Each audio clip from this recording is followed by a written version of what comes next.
fire marshal, like in Richland County or in, No, he's on Caleb McBride, I think his name is. He's kind of like the housing official over there. is that in Lexington or Richland? Richland County. Okay. Lexington County is kind of different. They're all handled by the sheriff's office. Yeah, they got, I think that's the fire marshal or the fire department. Yeah. So it looks like we're getting more folks. We got about 7 minutes till they actually kick it. And I like it. And whenever I do have to speak, he is like, that's so. Very what?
Sure.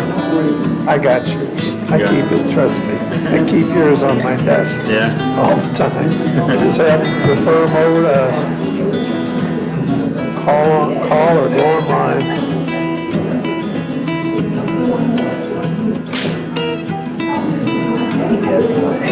Usually, what's the most common thing you help people with, like just the eviction process? Well, or we the- go like through, anything? well, for example, I work with some of the veterans appeals, with the VA. I work with the kids who were expelled, disciplined in school.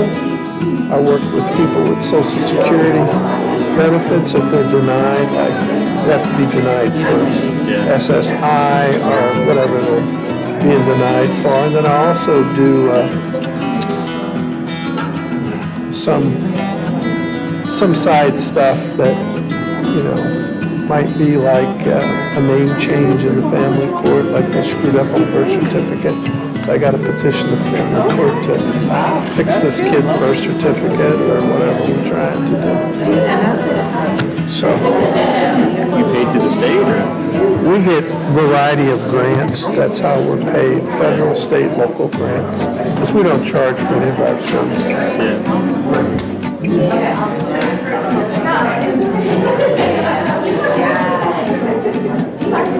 So if somebody's a criminal, I send them to a public defender, and if they can't afford, going to the magistrate court, we represent them if we can. They meet the income levels. Yeah. So you got some of these. Do you want me to bring in our stuff to share a table? Yeah, you want to get it? Did they want you to? Table? Or you want to put, you want the table? What's the table? Because you sent it to me. The thing to be here. Yes, thank you. I didn't send you. Okay. However, send it.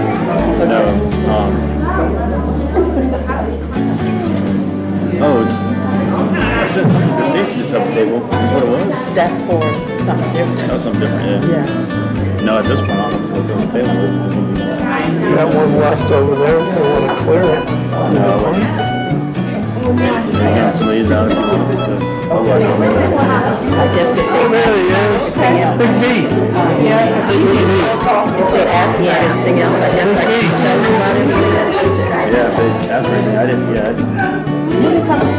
Like, you know, the stickies for roll cards. Is that your chair? You gonna put it in? That's his chair, I'm not going to sit. I'm gonna go up to my presentation. But Mayor, how you Good to doing? see you. How you I been? remember telling you had to be here. Saved you to see you. I think you're going in back of me. I'm going, I got I mixed up. think I'm right in front of you by the schedule. I got blue and then you. Good evening, everyone. Good evening. We want to welcome everyone to the Roles and Responsibilities in Housing Workshop, along with our collaborative efforts with Richland County.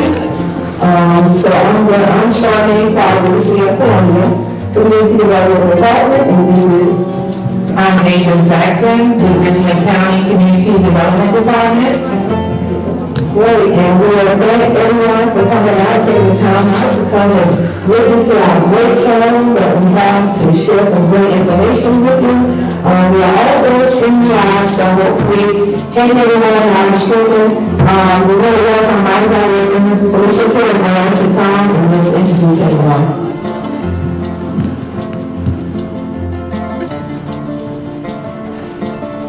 Thank you, Charmaine. Welcome, everyone. I'm so excited to see that we do have some guests to participate in this session this evening. We was worried there for a moment, but lo and behold, we got some participants, which is excellent. This is our second session of Roles and Responsibilities workshop that we conducted. The first one was conducted last year in January. We had some great feedback from that same session, and so we thought it would be a great idea to do it once again to enlighten our residents, provide some good information to our tenants, and then also create a more collaboration effort with our partners that we have here today, and so that we can kind of put faces to where we need to contact various organizations and departments for assistance in regards to apartments and housing. So, just as Charmaine said, I am Felicia Kilgore, I got to put my readers on so I can read these names. I don't want to get the names messed up and call them incorrectly. But on our panel, thank our panelists for taking some time out of their schedule to participate in today's workshop. So I'm going to start from the very end. There I have Mr. David Hatcher. He is with our City of Columbia Code Enforcement. He's the Director of Code Enforcement. We also have Mr. Samuel Kramer. Thank you, Mr. Kramer, for joining us this afternoon. He is with he's an attorney, and he's with Southland Legal Services. And then we have Mr. Dunn Frierson. Mr. Frierson has been around for quite some time, very, very knowledgeable, and please ensure that you listen to the things that he shares with you, some great knowledge. He's with the South Carolina Human Affairs Commission. And then we have Ms. Regina Montgomery. She's with HUD. She is our regional relocation specialist. Okay. And in my former co-representative with SC Housing, we have Ms. Jennifer Morrow, of course, with the Southwest State Housing Finance and Development Authority.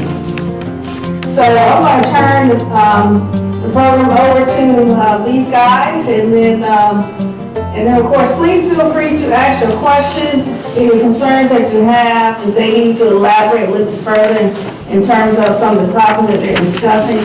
Please do not hesitate to raise those questions so that we can ensure that we're addressing the needs that you have, okay? Okay, we're gonna start with Jennifer. Good evening, everyone. My name is Jennifer Morrow. I am the Management and Occupancy Review Manager for SC Housing here in Columbia. And our department has a contract with HUD. And what we do is we work with residents who have concerns or issues along with the offices and the staff members at those apartment complexes, as well as the owners, to make sure that any concerns that you may have are heard, that you're treated fairly. We want to make sure that you're protected and that all of your needs are met, and that is what we're there for.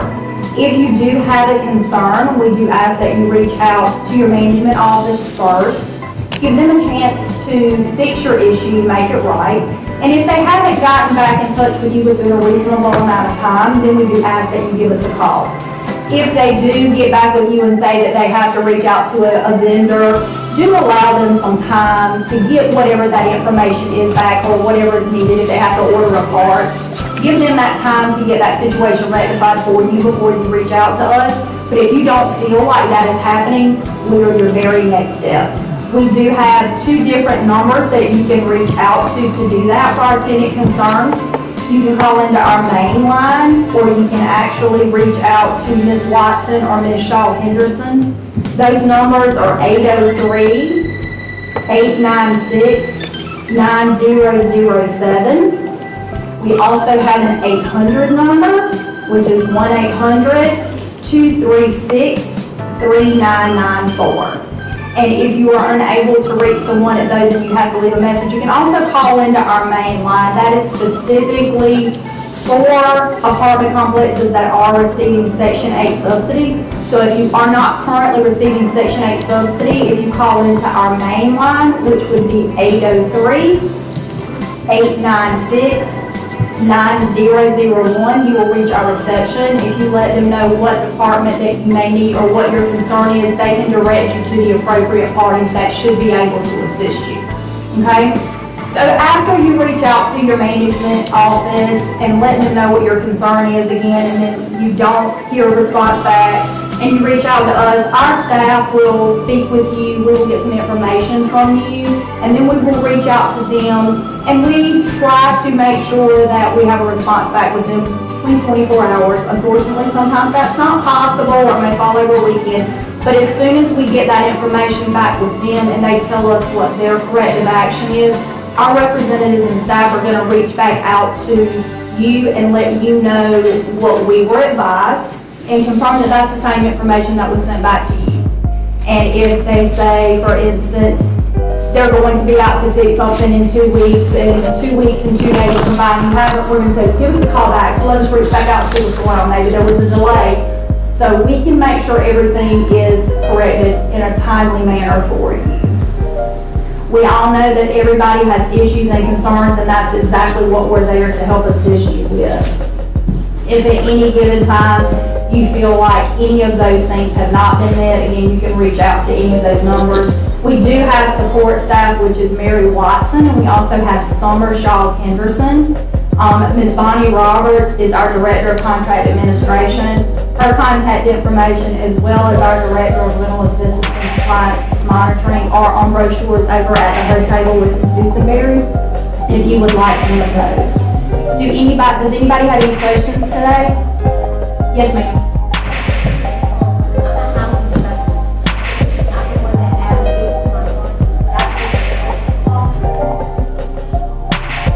What you would need to do at that point is have the resident reach out to us, because we're gonna have to clarify information that would relate directly back to them.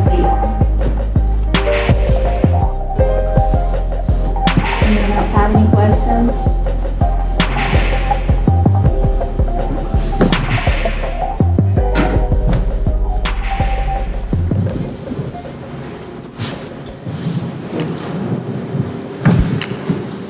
Good evening. Again, my name is David Hatcher. I'm the Director of Code Enforcement for the City of Columbia. Today I will go over the Code Enforcement Division's involvement with rentals and what we feel are responsibilities as landlords and tenants. I'll certainly be happy to answer any questions afterwards.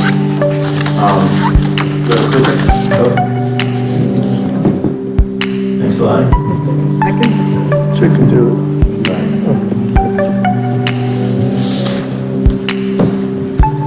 The Code Enforcement Division is part of the Columbia Police Department. We merged in CPD back in 2014 at the direction of the city manager. We ultimately report to the police chief, Skip Holbrook. We generally enforce anything you think of that has to do with maintaining your property, and that could be anything from overgrown yards, trash and debris, abandoned vehicles, to substandard structures and unsafe living conditions.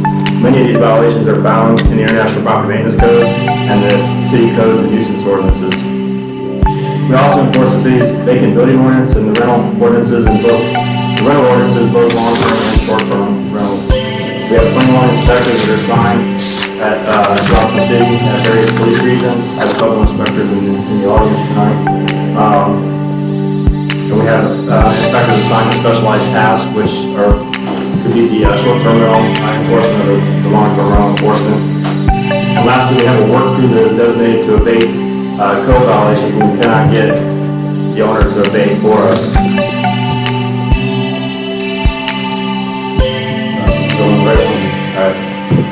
The City of Columbia has a rental ordinance, as I mentioned a minute ago, that was passed in 2016 that requires all landlords to register each rental unit with our office.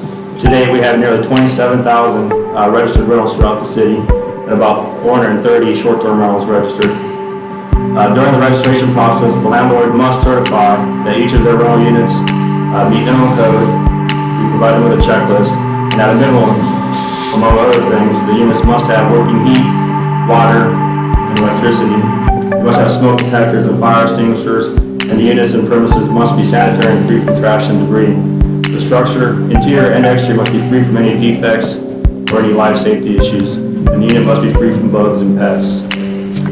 The ordinance also establishes a point system. The point system assesses fines against the rental permit for any violation of city ordinances. And these violations can be anything like what I mentioned before with the property maintenance code violations, but it also can be any criminal activity by the tenants or any other violation of city ordinances that will assess points. If the permit receives more than 15 points, the rental permit can be revoked and the landlord can lose the privilege to rent that particular unit. The landlord is ultimately responsible for everything to do with the property, to include the general maintenance and upkeep, and the property also responsible for the behavior of the tenants of the property. Tenants also bear some responsibility in maintaining the property. While the landlord is generally responsible for the structure itself, the tenant is generally responsible to keep the structure and premise clean and sanitary. Depending on the lease agreement, the tenants are also generally responsible to maintain the yard and ensure the grass is cut. Some other common issues that we see on rental property caused by tenants are we get a lot of parking in the front yard, road cars that are overfilled or brought out to the street before or after the day of collection, litter and trash in the yard, abandoned vehicles, and loud parties or other obnoxious behavior that annoys the neighbors. If there are problems with the structure or premise, the tenant needs to notify the landlord so they can have an opportunity to fix those issues. They also need to allow the landlord, with proper notice, to come inside and fix any of those violations. I would also suggest any tenants become familiar with the Landlord-Tenant Act of South Carolina to make sure they know their rights and the proper procedures for notifying the landlord of code violations. We are also available to inspect the property. If you're not sure what's a code violation, you can call our office and we'll be happy to come out and take a look and tell you what the violations are. We'll do that at the request of the tenant or the property owner. The most important thing a tenant can do is be a good neighbor. Be respectful of your neighbors and keep your property in good order. The way you maintain your property can have a negative or positive impact on the community. Don't draw attention to yourself. This also goes for behavior. If you draw attention to yourself, then we're going to look closer and it's going to cause us to address more code violations. So if you don't stand out, then we won't pay attention. So it's important to note. The landlord can be assessed points and fines for failure to maintain the property and your behavior. So keep that in mind. If you cause issues, the landlord is getting fined. Always remember that although the landlord is ultimately responsible for everything that you do with the property and the behavior of the tenants, the fines are often passed down to the tenant, and sometimes the landlord can initiate eviction for bad behavior or criminal activity, so that's important to note. I think I'm behind the slides. So if you have any questions or need to contact us, we can be reached at our general phone number, 803-545-3430. That's the general line that if you have any code enforcement related issue, they can put you in the right, with the right inspector. Also, you can visit us online, columbiapd.net/code enforcement. There's an overview of everything that we do, code enforcement wise. We also have, and y'all can have one of these brochures, I think Lisa might pass this out. It's kind of the top 10 of what we enforce and what we look for when we do order properties. Remember, you don't want to draw attention to yourself, but if you do get our attention, we're going to look for all these things on that property. And then you can also visit us in person at 928 Hemlock. Our office hours are from 8:30 to 5, Monday through Friday, and that's right down by the fairgrounds. So that's all I have.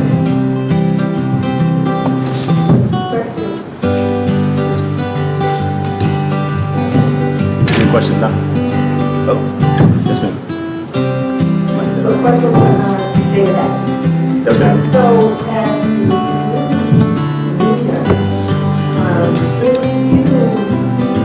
as the leader, if you recognize a home having some substance and we don't know this real property, and we still reach out to you guys will follow through? Oh, yes, ma'am. The violations that we enforce, it's not just for rental property, we're equal opportunity. If it's privately owned or owner occupied, we address all these same issues on that property as well. So we just have an extra layer of protection for tenants to make sure they're living in safe rental units, but we cover the ordinances for every property in the city, commercial and residential. And are you saying, when you said 37,000 units, is that apartment and home? So it's total units, so that could be a single family home, so we can go from a single family home to an apartment complex with 300 units in it. And how do you find about the point system for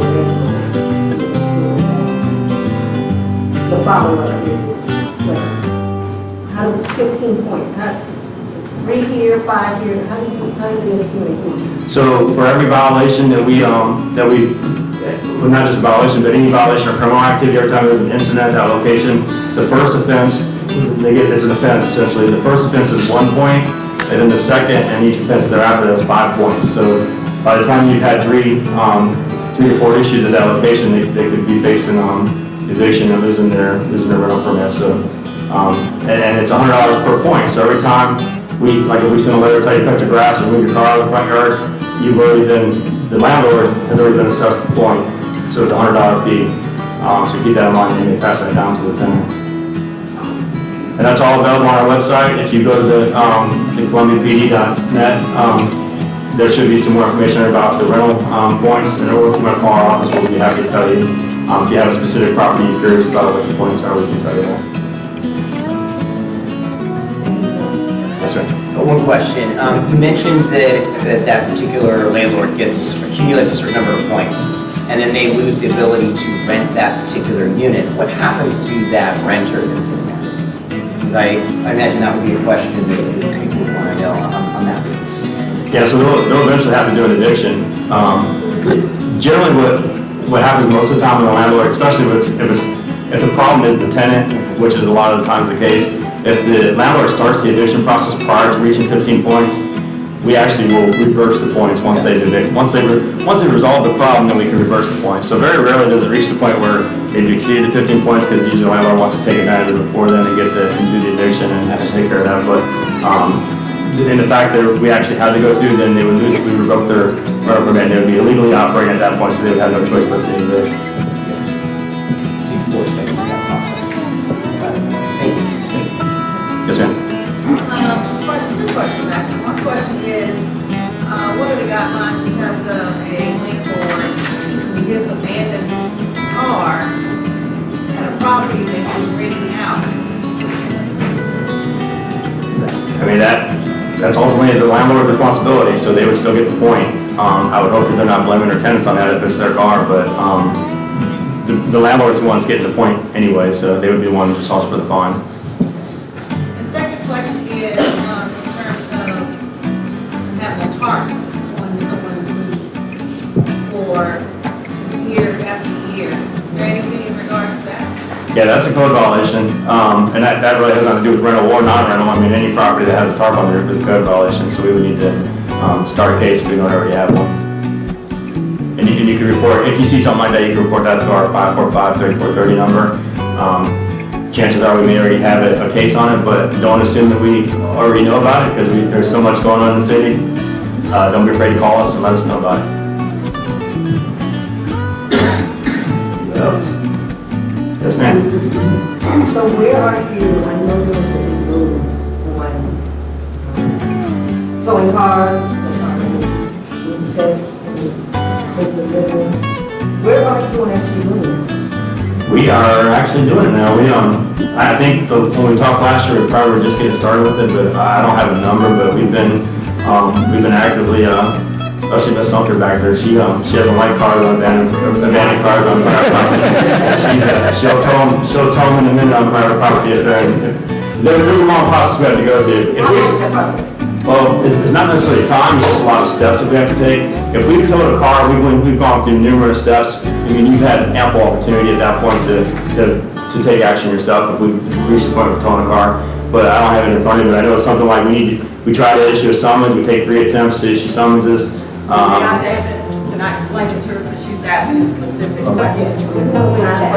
Yeah, I'm sorry, I we'll catch it don't at mean the to end. overstep you. Charmaine said we'll catch it at the end. Okay. Thank you, though. Okay.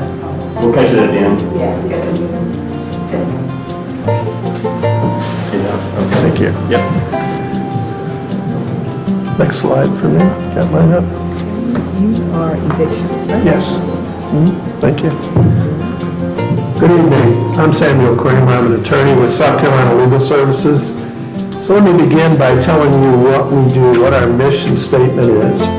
We're a statewide law firm. We provide civil legal services to protect the rights and represent the interests of low-income South Carolinians. We represent tenants.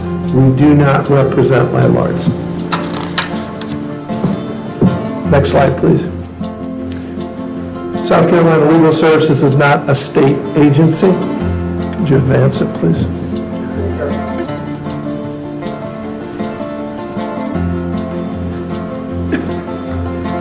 Excuse me.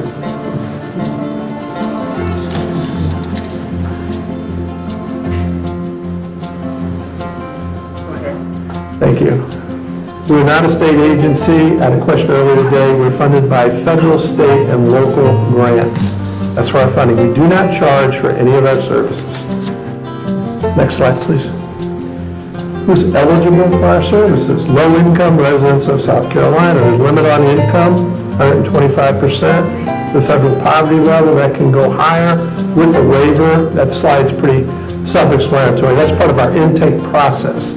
Usually reach us 24/7, we're online. Usually call us Monday through Thursday between 9 and 6 p.m. on our intake line. There's some exceptions, and I covered that. You can read the slide. Next slide, please. Okay. Applications, here's how you can call us. Our telephone numbers, I just mentioned, we're online. You can email us. The big thing, though, is you can always apply for our services 24/7 online if you can't get through on the telephone lines. Next slide, please. What do? We represent in legal proceedings. I'm in the courtroom, I'm in a housing court. Columbia does have a housing court. Okay, it meets usually 2 Thursdays a month over on 2500 Decker Boulevard. We do counsel and advice. Next slide.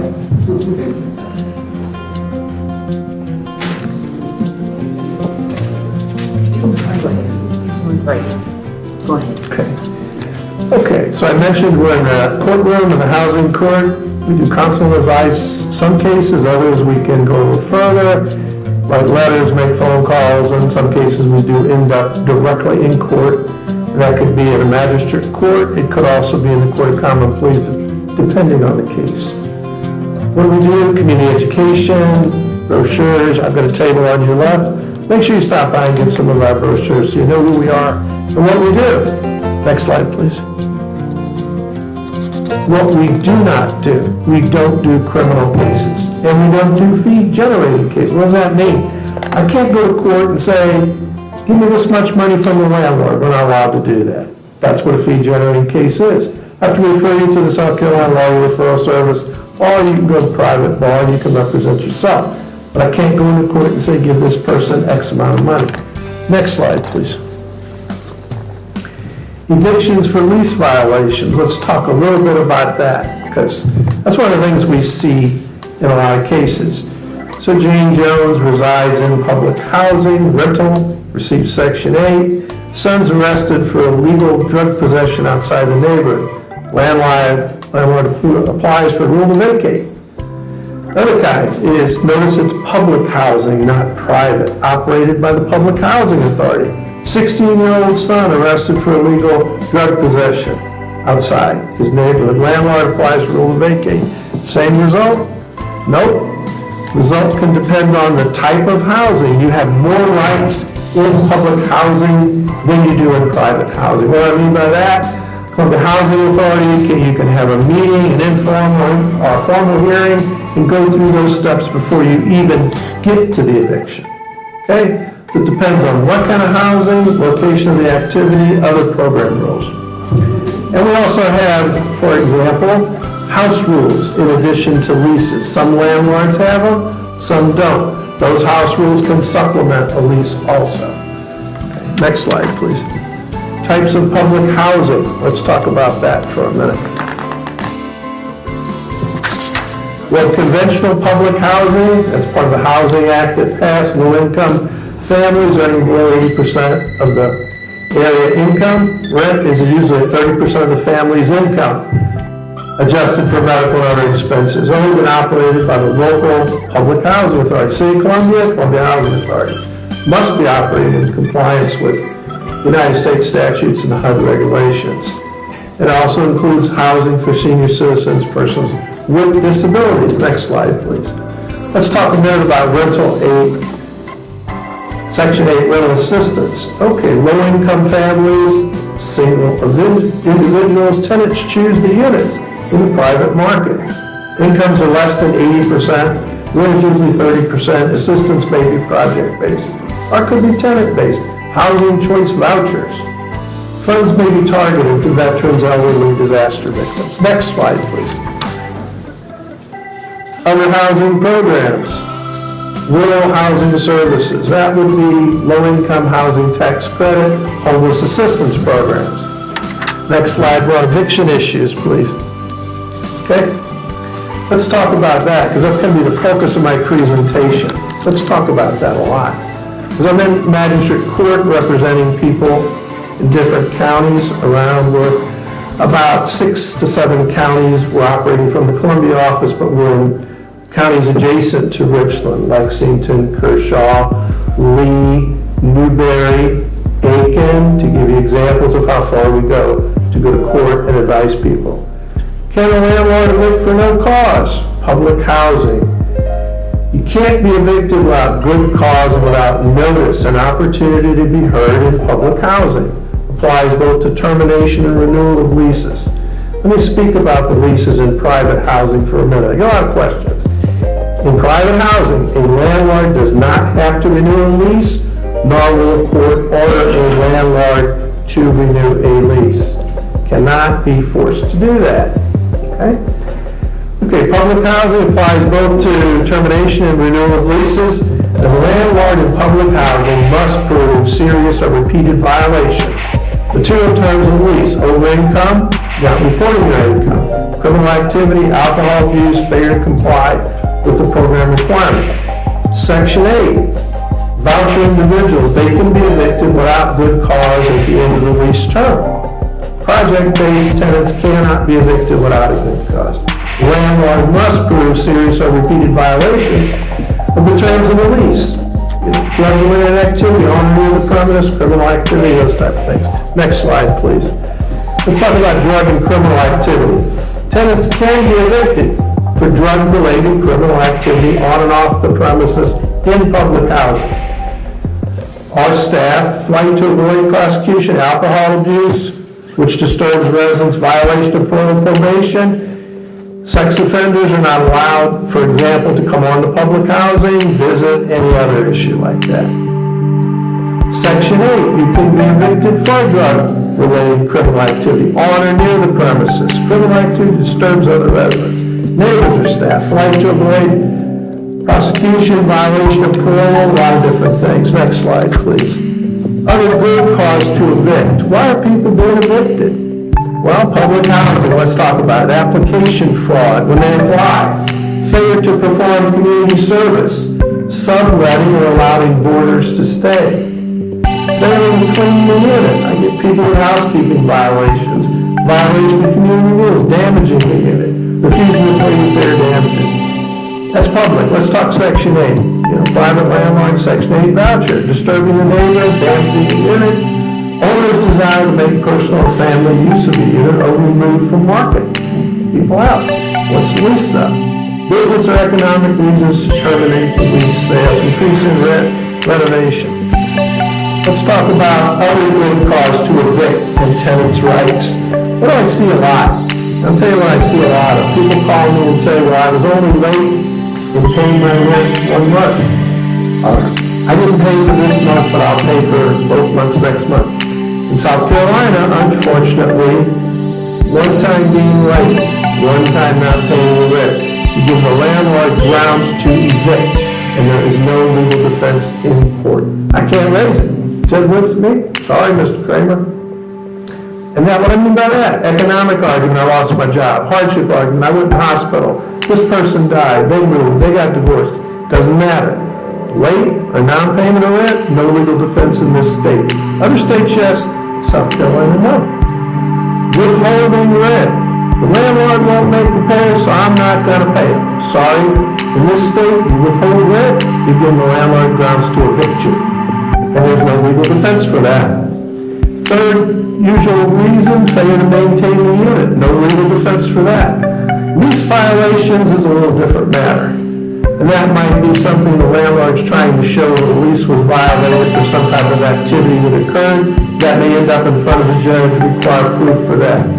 As I just said earlier, the landlord does not have to renew a lease, nor will a court order this. Let's talk about tenant rights in here. We talked a lot about what happens, but a tenant can request a bench trial. If you don't respond once you're served with that rule to vacate, you get 10 days. Let's tell people, do what the court tells you to do. They say respond, come back and respond, say, I want a bench trial. What does that mean? A judge decides whether you go or stay. A judge only. What is a jury trial? It means you will get a jury of 6 people, not 12 in magistrate court. In Richland County, that may take 6 to 12 months before that trial is actually scheduled. Depends on the court.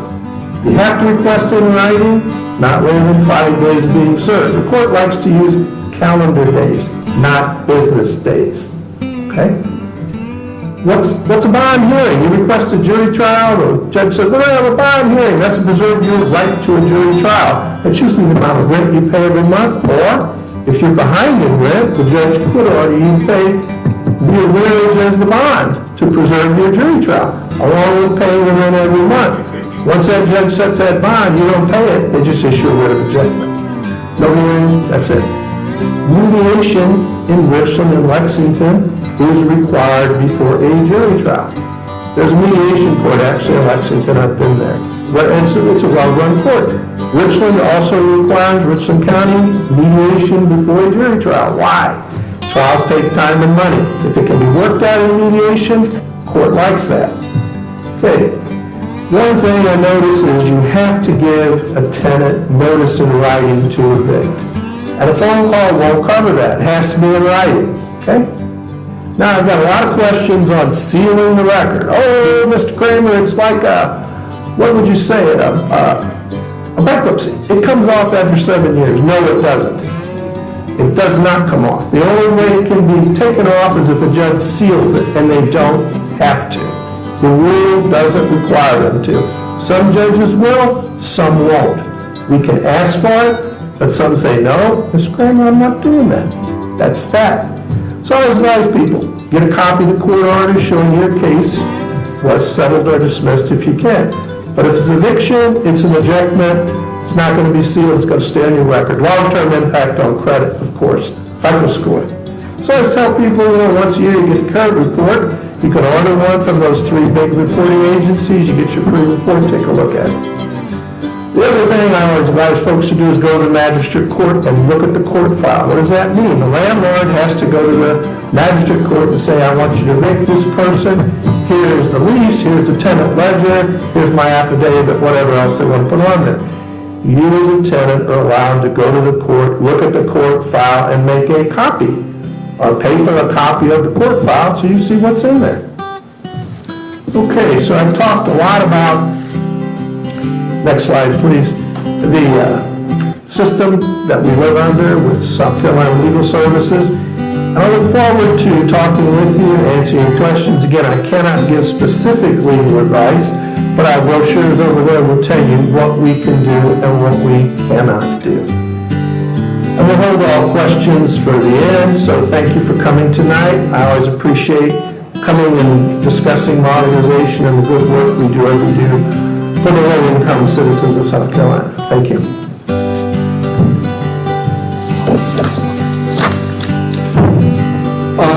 Let me ask a question. If I have a tarp over my car, is that a violation? You have a tarp over it? Well, The tarp itself is not a violation, but it still has to be registered and operable. okay, well, my top has my tag, so yeah, okay. I'm here to talk about fair housing and some of the things I'm going to say might run in contradiction with what he said, but we are enforcing 2 different laws. It is in the South Carolina, North South Carolina Fair Housing Act. What the South Carolina Fair Housing Act states is you cannot discriminate against an individual in housing because of their race, sex, national origin, religion, disability, color, or related status, meaning that the person has children. This law has been in effect in South Carolina since about 1989. South Carolina was one of the first states to become what is known as, I can't think of the term, but we are compared to HUD. So our law is similar to HUD's law. Now, what does that have to mean in practical terms? It means that if you feel that you've been discriminated against, you can file a complaint with us. And he was talking about landlord-tenant issues, and he said there's really no legal. If you pay your rent late, you're gone. If you violate your lease, you're gone. In most cases, you are gone. But what happens if you pay your rent late and you get an eviction notice? And let's go a neighbor who is of a different race or sex than you, and they pay their rent anytime they want to. Now, you may pay your rent late, and then they file an eviction on you, but if they don't treat the other person the same way, then we have an action to file with us.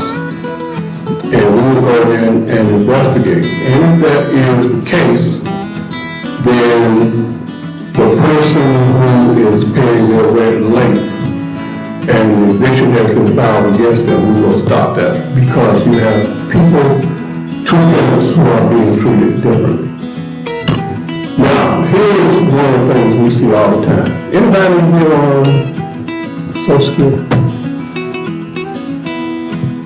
So you get your checks different times of the month, right?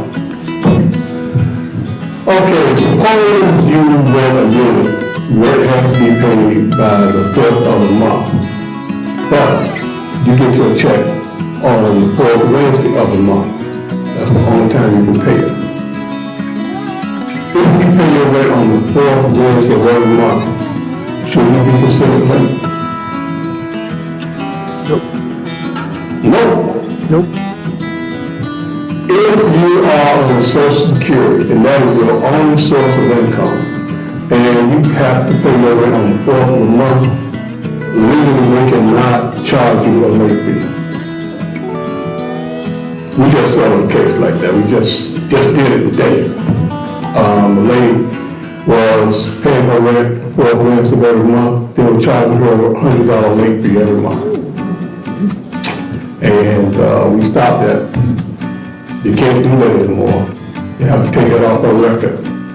And they have to kind of pay her back for all of the late fees that they have been charging her. So that's something to keep in mind. The other thing to keep in mind is the most of the cases we investigate are cases involving people with disabilities. And when I say people with disabilities, most of the time that comes to people who have service animals. If you're disabled and you need service animal, that's an animal that does something, like a senile dog, a dog that can sniff out people who have seizures, who can alert people that they do have dogs that do that. If you have a disability and you need an animal, they have to let you have it. The animal can be a pit bull. So we have situations where people have a disability and they will not rent to a tenant because they have a pit bull. Now I don't like pit bulls, to be honest with you. I don't. And I hate to get those cases because every time we have those cases, we have to go down and look at the animal. And I'm terrified of pit bulls. But no pit bull is good me, so I guess it must be all right. We've had cases where people have been denied a unit because the service animal was Rottweiler, pit bull, Carnivore, or whatever those dogs are called. And the thing is that those dogs are dangerous and there's an ordinance in the county and the county says whatever. They can't do that. They can't. In most, I have never seen a service animal that has bitten somebody. Now they might be out there, I have never seen it. The other type of animal is an emotional support animal. And this is basically the animal that doesn't do anything. He's just there for your emotional support. You just lay around and you look at him and you're happy. You have to have a doctor's statement in both of these cases. And the doctor's statement has to state that my client has a disability and he needs his animal. You cannot be asked the nature of your disability. The landlord can't ask that. Number one, it's none of their business. Number two is me. They cannot ask that. So if you have any problem with that, call us and let us know. Those are the cases that we see most often. When they status cases, people who have children, one of the things we used to see is, say you have 4 children, and you want to rent a 2-bedroom house. We had 3 children and 1 adult. And they'll say, well, 6 children. They'll say, well, the unit is not big enough. And a lot of times what landlords do is go by, they say heartbeats, 2 people per room, that kind of thing, which is all right. But the law says, if your house is big enough to sleep somebody in another room, you cannot limit yourself to 2 people per room. And we've actually had a case where, I think this was down in, well, I'm not gonna say the county, but anyway, the lady had 4 children, and it was, I forgot the size of the building, but the argument was the size of the apartment was too small. Well, we go down there, and that's one of those cases we have to measure and all this other stuff. But immediately when I walked in, I knew this was going to be a cause case, because the living room was all big as all get out. You literally could sleep the whole family in the living room. And then she worked it out where she had children appropriately in the rooms, and they insisted that, well, the place is too small. And we said, no, it's not, because you can sleep some of our children in the living room, which is what we used to do a long time ago. You could sleep some of the children in the living room. And we wound up considering that case for the lady. Race cases, we do see a lot of those. Basically, someone will argue that they're putting me out for doing this particular thing, but my next door neighbor over here who is black or white or green or yellow, they're doing something differently. They're doing the same thing, but they're not getting charged. Now, typically in cases like that, we'll go to the magistrate's court sending the landlord a letter asking them not to evict the person until we can investigate it. Now, if you bring an allegation like that, then you have to provide the evidence. Okay, what's your neighbor's name? How do you know this person is being treated differently than you? Then we have to go and talk to the landlord, and we have to put in records. And a lot of times, we really have to walk around the neighborhood and interview people. So I hate these cases in the summertime because it's hot. We really have to go around and walk through apartments and, well, how is this landlord treating you? How are you being treated? And we have to do so many black or white or whatever, but we have to have good comparisons. So when people make those allegations, we don't take their words and allegations. We don't represent them, nor do we represent the respondent. And we've been cases where people have been evicted, tried because of code violations. Well, my car has been broken down, and this other person next door, their car has been broken down for 2 years and they hadn't done anything. So we have to go in and investigate those cases. Now, if the person feels that they've been discriminated against, they have 180 days to file a complaint with us. If they miss our 180-day deadline, we have an additional 120 days to file with HUD. So if this is like a 200 day, they can file with us and we'll send it to HUD for investigation. We typically have 100 days to investigate a case, but a lot of times it don't work out that way, usually because the respondents just want to be mean and don't want to answer the complaint, which means we have to go get a subpoena and make them answer. The case is so complex, it just takes additional time. If it's over 100 days, we have to send a letter out stating that this case is going to take more than 100 days. That, however, laws are very serious, and they're very serious because if we find discrimination, we can take a person to the court on behalf of the state of South Carolina. Now we've got some nice settlements, 8,000, 10,000, 15,000, depending on the severity of the situation. So It's very serious, and as a result of filing a complaint, two things can happen. It can be conciliated, meaning the landlord and the complainant get together and they work out an agreement. And when we conciliate cases, it's not just something that's on paper. The respondent has to go through training, there are certain conditions that they have to meet, and if they violate that agreement, we can open up the case again, probably take it to court. Or the case could be no cause, meaning that, we filed this case for evidence, so we're going to dismiss it. Or, as I said before, we can take it to court. Most of the calls we get, if I get 10 calls a day, 6 of them will be landlord tenant.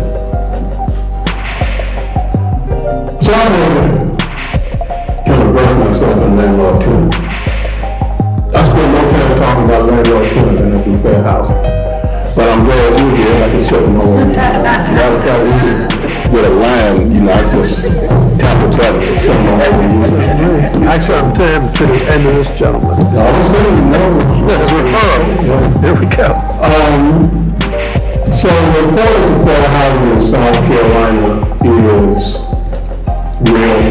We take our job very seriously. And again, my number is 803-737-8830. 803-737-8830. You can call me tomorrow because I'm going to be in the office. But I would encourage you to give me a call if you have any problems out, if you have any questions, because fair housing violations are something we really take into consideration. And finally, everybody in this room is a member of a protected class. Everybody's a particular race, everybody's of a particular sex. Young women might become disabled. Some people in this room have children. People, not just kids. So, if you believe that you have been discriminated against, and the law says, if you believe, not if you know. Because a lot of times you've been discriminated against and don't know it. So if you believe that you've been discriminated against, give us a call and we'll take a complaint based on their beliefs. But remember, the case will be investigated based on the facts. Thank you. That's all I have. I'll be here to answer your questions.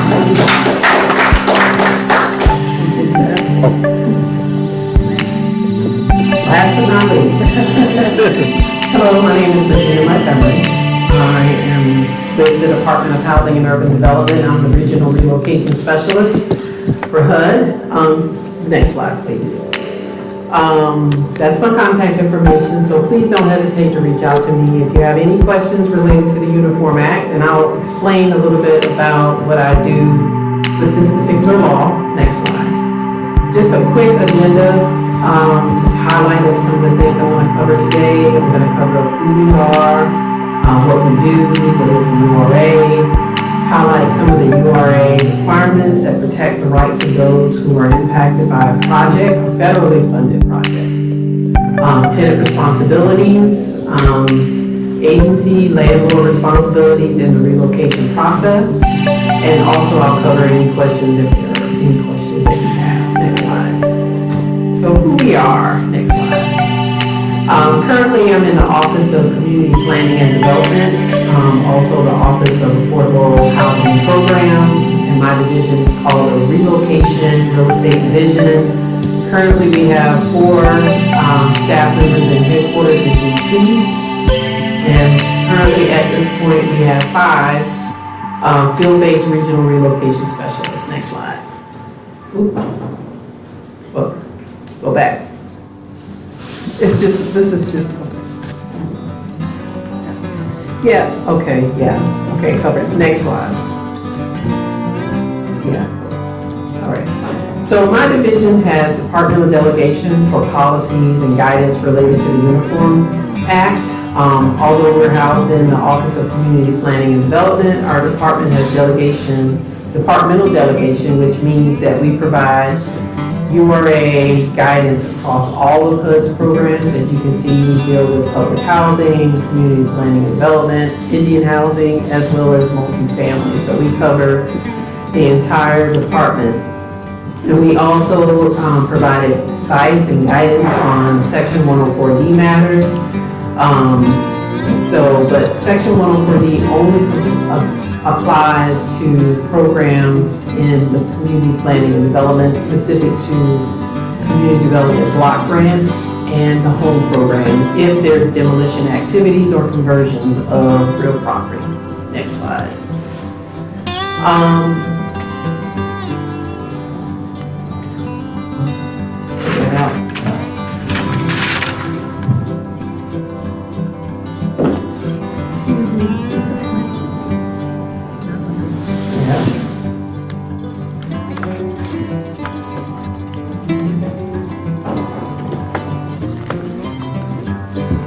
Okay, just to highlight some of the responsibilities. Oh, it's frozen. Okay, some of the responsibilities that we do, we coordinate with Federal Highway Administration. They are the lead agency for the Uniform Act. We develop policies and advisory materials. We review clearance documents if we need to review anything departmentally. We also provide URA and Section 104D training. So if you need training, I'm more than happy to provide that to you. We offer technical assistance to any of our customers and HUD staff, and we also monitor community planning and development programs and projects. Sorry, my slides are stuck, but I'll continue. So what is the URA? URA basically stands for Uniform Relocation Assistance and Real Property Acquisition Policies Act of 1970. So no, it's a mouthful. It's also known as the Uniform Act, as I stated. The whole purpose of the act is to establish minimum standards for federally funded programs and projects requiring the acquisition of real property or the displacement of persons from their homes, businesses, or farms. It applies to all federal funded projects anticipating or receiving federal financial assistance that involves an acquisition, demolition, or rehabilitation project. And some examples, I had some nice, beautiful pictures to show you. That's okay. Typically URA is triggered when there's projects involving rehabilitation of residential or commercial properties. New construction, a lot of people don't think about URA being triggered in new construction activities. So basically in new construction, how it applies in that particular project is it applies to the acquisition of the land, even if the land is undeveloped or it contains no structure. Okay. Also, public facilities and infrastructure projects also trigger the URA, especially if you need access to utilities or water and sewer lines. Typically that involves an acquisition of land or easements for a project, which is also subject to the URA. And demolition projects also triggers the URA. And specifically with the demolition projects, if you are using community development block grant funds or home funds in a demolition project, that is going to trigger Section 104D, as I mentioned earlier. And just briefly, that particular requirement is only applicable in home or CDG. So what happens if you are a tenant that is required to move temporarily? Well, all of the conditions of your move must be reasonable. If your temporary unit must also be comparable and found to be decent, safe, and sanitary. Last year, June 3rd of 2024, Federal Highway Administration actually published a new final rule. So we're in the process of developing implementation guidance on that. So one of the new requirements under temporary relocation is that it also recognizes a person who's temporarily relocated as a displaced person. So that's a new requirement. And also what you're entitled to is reimbursement for all out-of-pocket expenses, and the agency is required to pay for those expenses. The tenant also must be informed in advance of any rent increases or any offer of a different unit when they have to move back to the property. And lastly, your temporary relocation must be less than 12 months. If it extends 12 months, the agency is required to contact you and offer you permanent relocation assistance. Now, what happens to you if you're permanently relocated?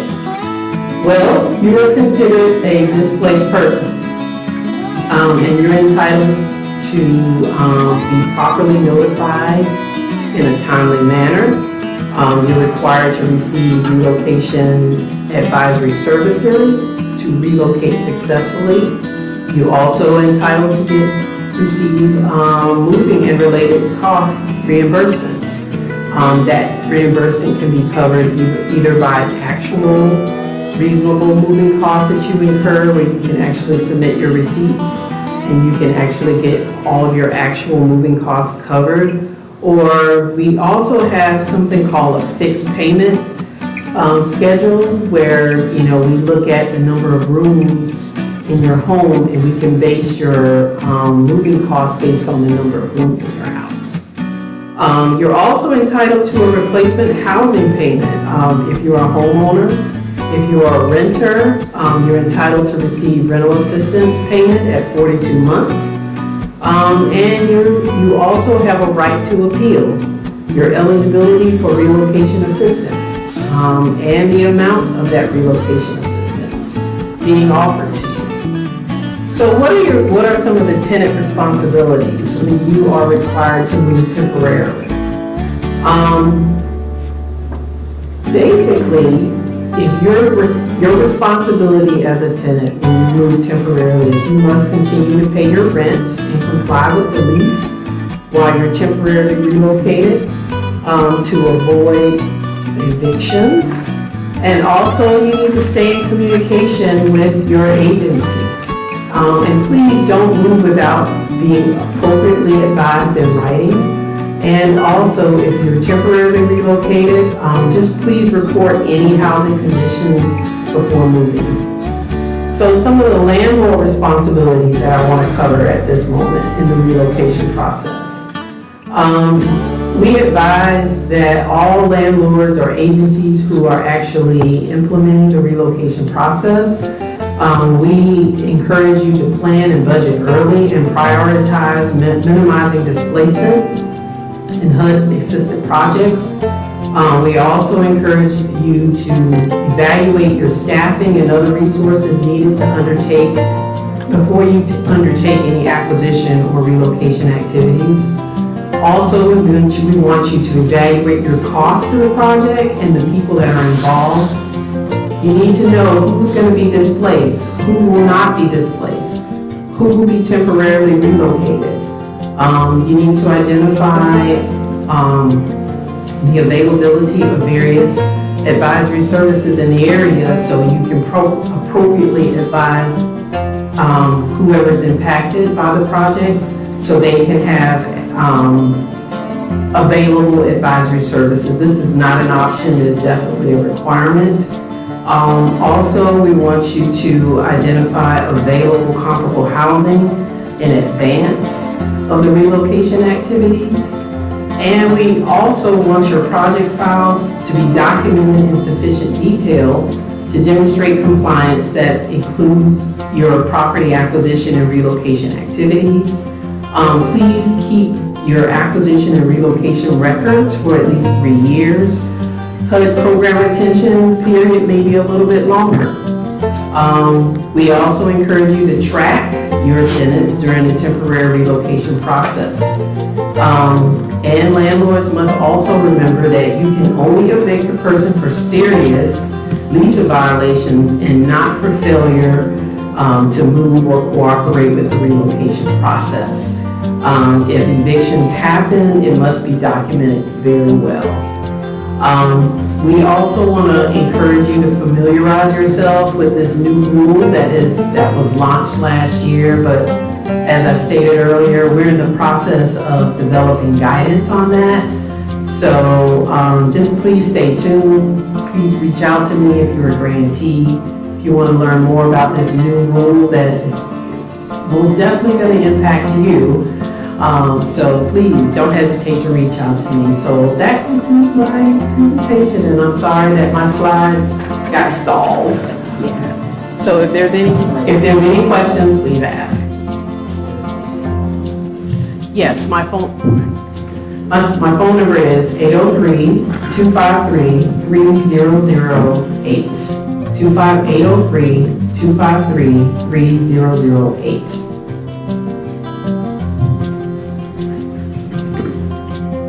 So this kind of concludes the informational part. Does anyone have any questions for our guests that are on the panel?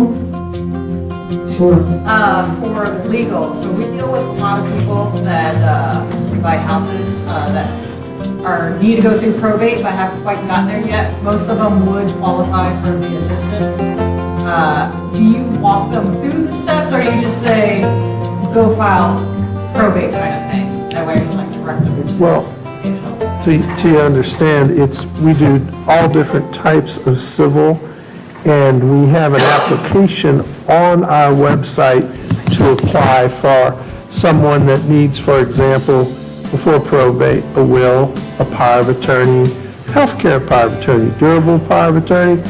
We provide those kinds of services, and we do have some attorneys that go to probate court. Not all of us go to the probate court. Excuse me.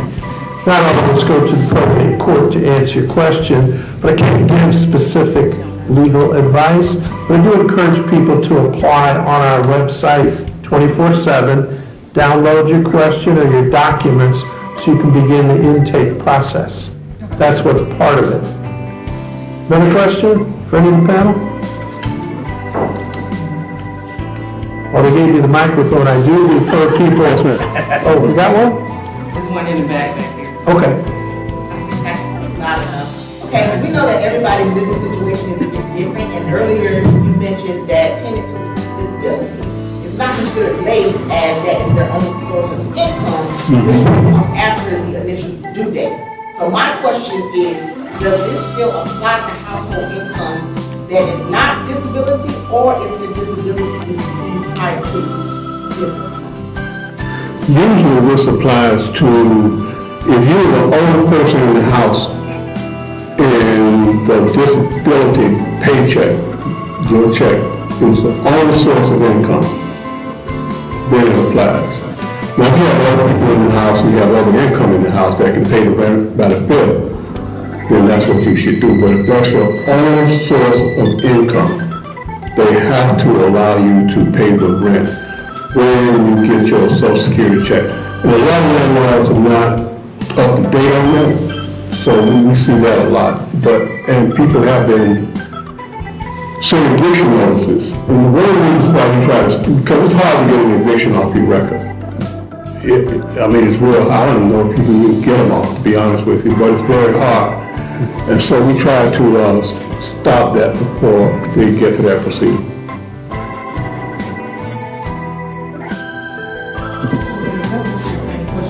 This one has like, or whatever.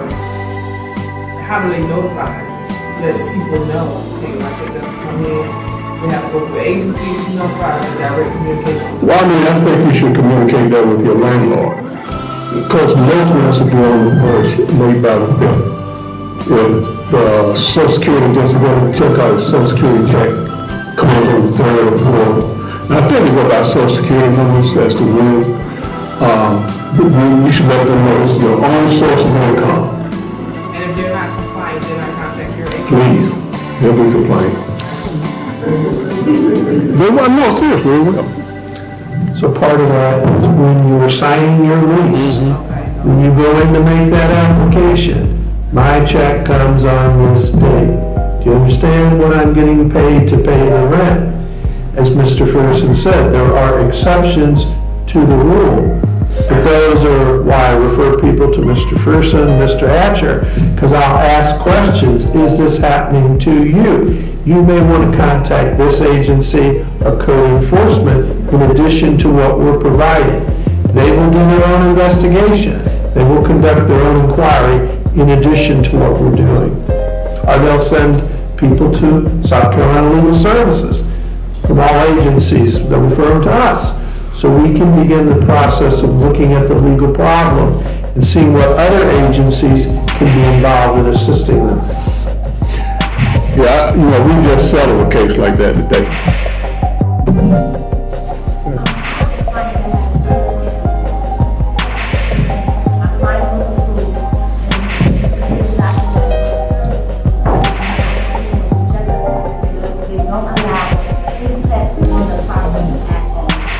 Really?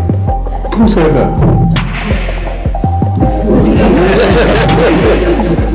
All right, there's something that's called legal accommodation.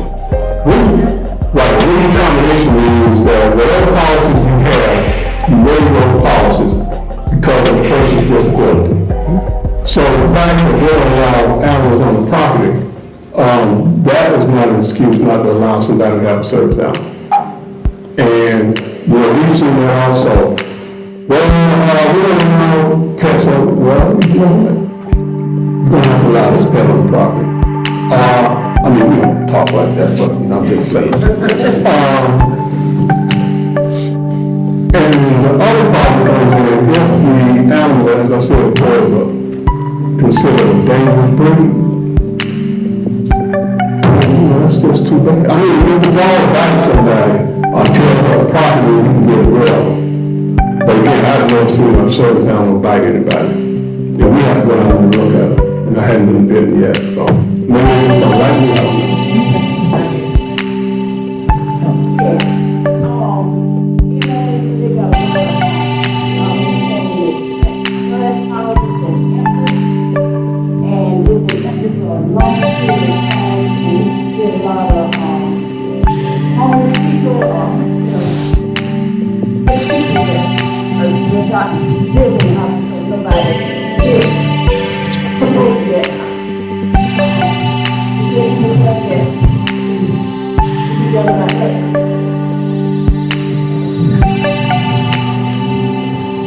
HUD houses,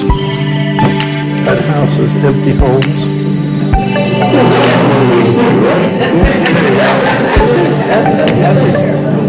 I think I'll answer that one. To the best of my ability anyways.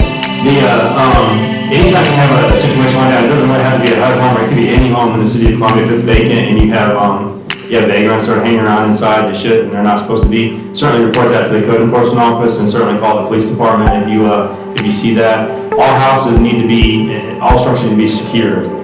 So if you have a building that's hanging wide open and people are going in and out of it, that's a code violation. So you certainly want to alert our office of that and we'll address it. And I'll kind of explain a little more.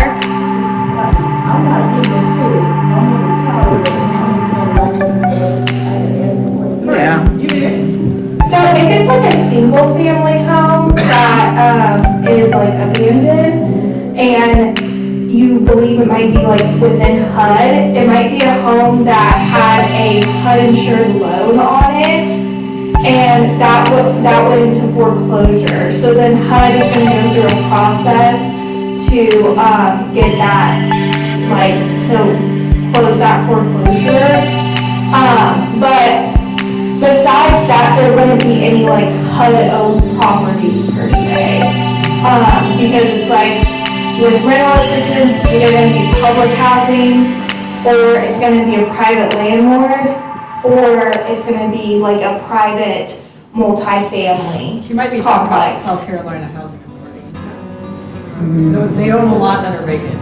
So that would, if it's with SC Housing, I would also contact SC Housing regarding that. Okay. But with if it's like a house that had a HUD insured loan that went into foreclosure, like he said, I would contact code enforcement. Excuse me, but I have contacted, that's why I'm here, because I have contacted, and Ms. Gibbs, Ms. Gibbs and another guy came out that was responsible for the house.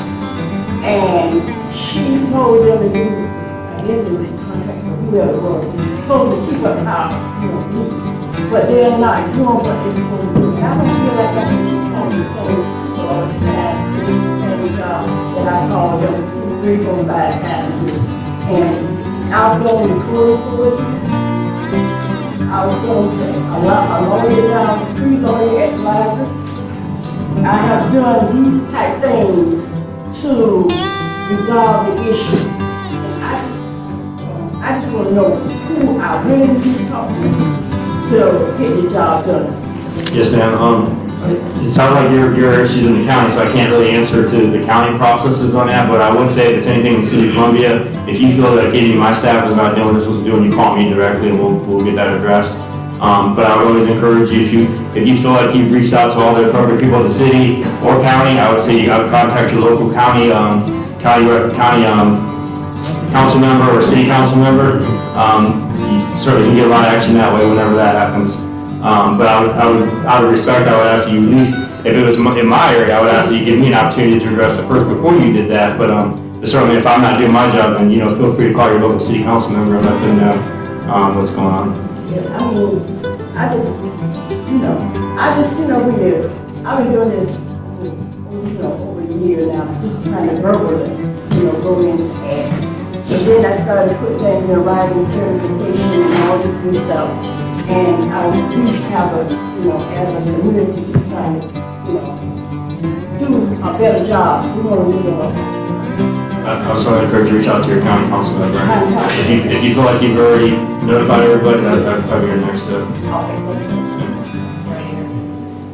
Yeah, my question was back to Mr. Bryson. You said that the landlords can't ask about your medical records when it comes to motion support or service dogs. So is it best we get a form from our doctor originally, or is there a special form we need to have to apply? You can get a statement from the doctor, but the statement should say this person has a disability and they need the animal for the peaceful enjoyment of the premises, or something to that effect, but it doesn't have to state your disability. And the reason why landlords will ask for that, because, and this is very important, one thing that a lot of people used to do is they'll get an animal and all of a sudden they become disabled and they need a place. So landlords and others approve, they can ask for this information.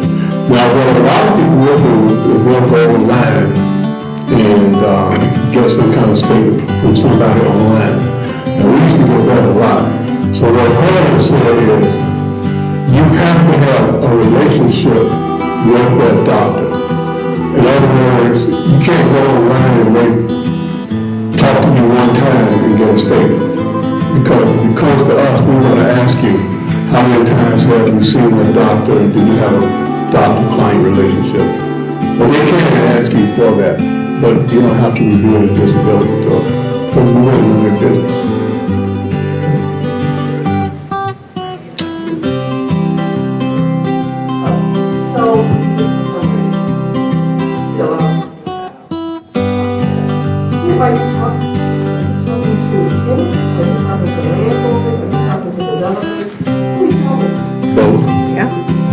So, when you say relocation, why, give me an example, why would a person have to relocate? If, yes, the Uniform Act applies to individuals who are impacted by a federally funded project. Okay, so HUD or any agency may receive federal financial assistance to do a rehab project, an acquisition project, or a demolition project. Okay, if those properties are occupied, tenants, homeowners, businesses are entitled to relocation assistance under the Uniform Act. And so, yes. When Mayberry, when Mayberry, Right. Say that again? the housing complex, right, would that be an example? That's what you're talking I'm not familiar with that. about. Like, The housing complex that they basically got everybody else, they can upgrade it. if they use federal financial assistance, yes, everyone is entitled, if they're gonna be permanently relocated, they're eligible for permanent relocation assistance. Now, if tenants are temporarily relocated, they still are protected. So, they receive moving assistance. They receive, the land, if they're temporarily relocated, they can actually receive, the agency has to pay for them to move in a temporary comparable housing. So, I hope, what you got? Okay, yeah, right. Because I know somebody, I just talked to them years ago, because we're saying the system set up to help them find some little place to go, while There's a law that protects them. Yes, if there's federal financial assistance involved in that project, and if they were required to move, they were entitled to relocation assistance. So please call me, 803-253-3008, and I will look into it. Yes, ma'am.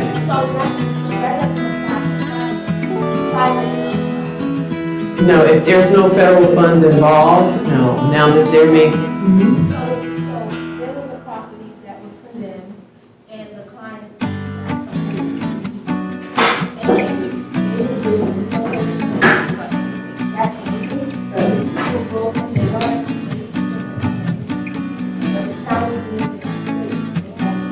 that was more likely a code enforcement violation.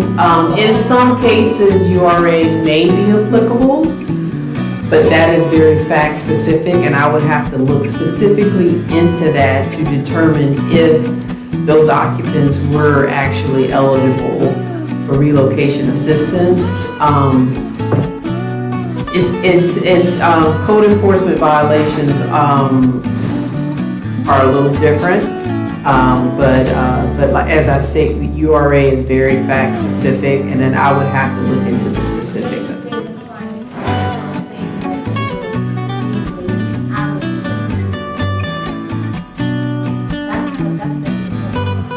Yeah, we see. Was it related to a code It was a violation? code violation, but that was the saying,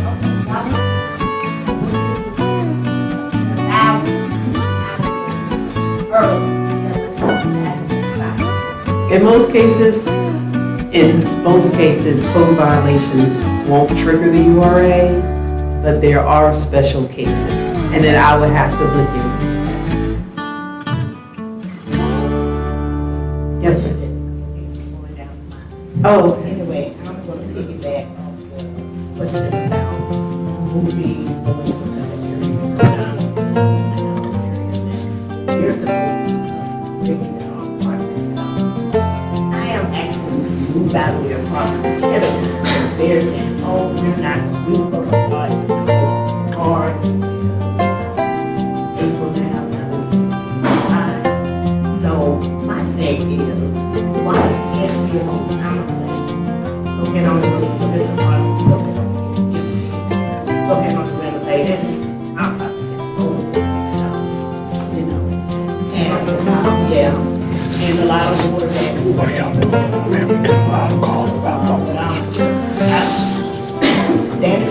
Standards and trying to do good in there, but, you know, I'm just trying to find out why.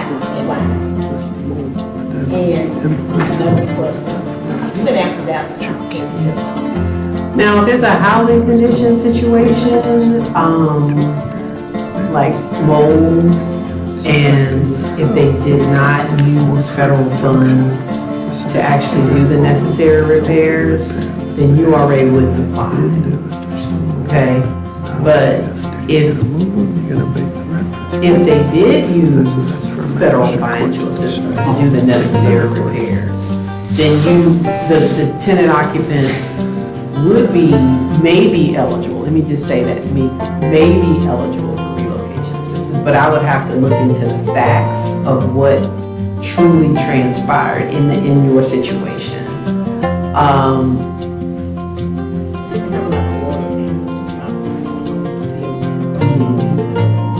doing my part, not everything else, but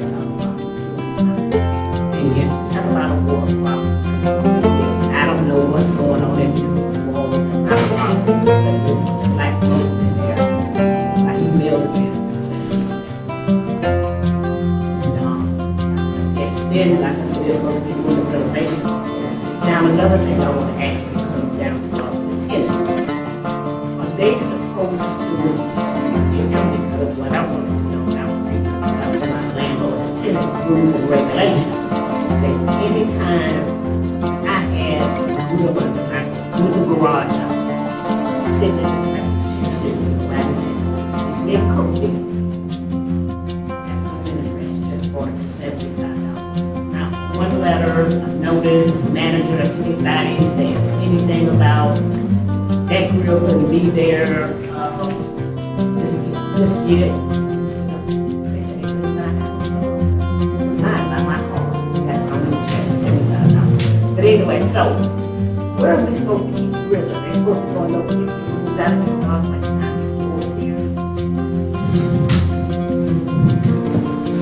So and on your behalf too, when it comes down to all of that, we supposed to have meetings, give updates, things that are going on, like I said, about higher, you asked me about higher things.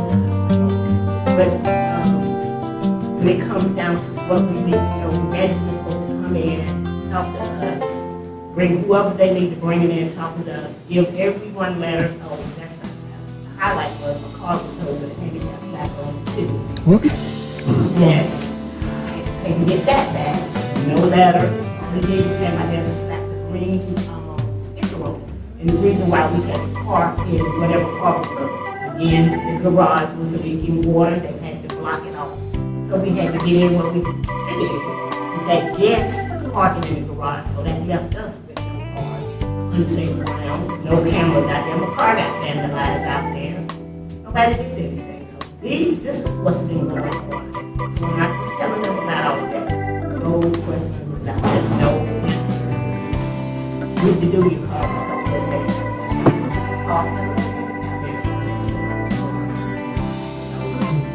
I want to know, are they supposed to be sending us letters out, informing us of everything there's a problem, the leaks going on in the building. Okay, we got leaks in here, y'all may park right here.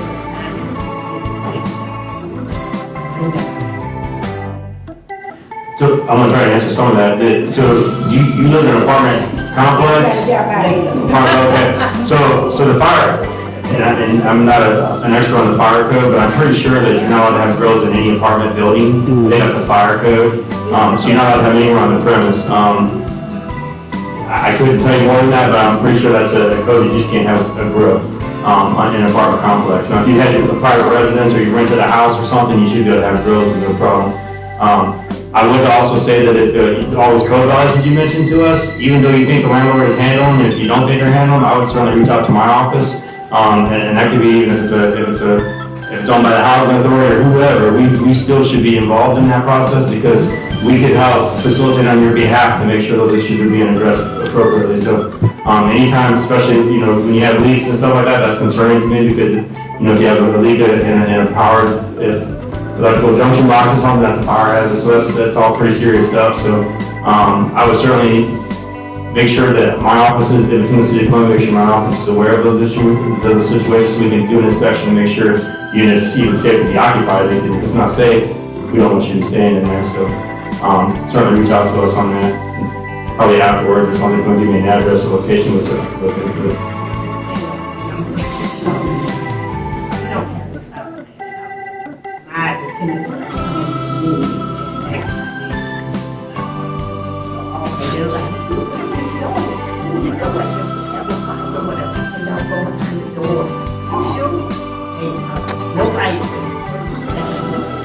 Well, we work closely with the fire department, so I would say whenever you tow the location, it sounds like we probably need to do a joint inspection with the fire department and take a look and see what's going on there and make sure that the landlord's doing what they're supposed to be doing.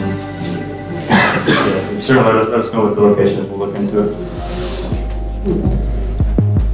In terms of your car being towed, I don't know what the circumstances of that was, but what was that? If you give me a call, you got me a number. I recognize Jamie Devine out there. He's with the he's commissioner on our school board. I want to do that very quickly because every so often the school board has a forum just like this, and they invite the families or children in the district to come out and talk about housing issues. And some of the same things that they bring up, we're discussing here tonight. So I just wanted to thank you for that, Commissioner.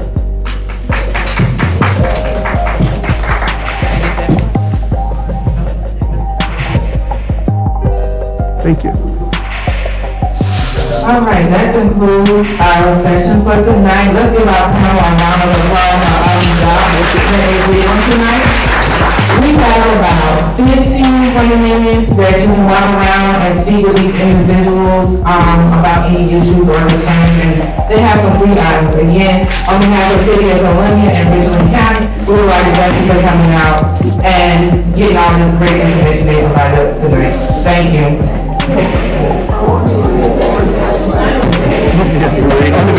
Yeah, I get approval for that. Get approval. You gotta get approval. Our headquarters is in, there you go. I got one more question. Yes, ma'am. How you doing? Fine. We talked about the bench trial, the jury trial taken away. And getting our bond support. It's original trial. They have a big rule of 75 bond. They want your insurance. The jury trial, your insurance and bond. That's not going to do Here's the situation. Their housing law says As a right, and we can't use that as an what is your rent? Right. So the rent is your month. Right. I'm looking out Say you owe and need 2,000 back, so the judge can also say 2,000 or 8,000 back rent. If you can't pay the bond, it's more than three. let's say so. We had a case like that. What happens is, used to be a sex kind of on the drug. Law says that the Bench trial, it goes faster than insurance company have to allow you they to take have all kinds of evidence, whatever we want to see. that can't be Videos, photos, live testimony. But it's faster than the jury just made. But again, I say no, that's not making the rent. Right. What the jury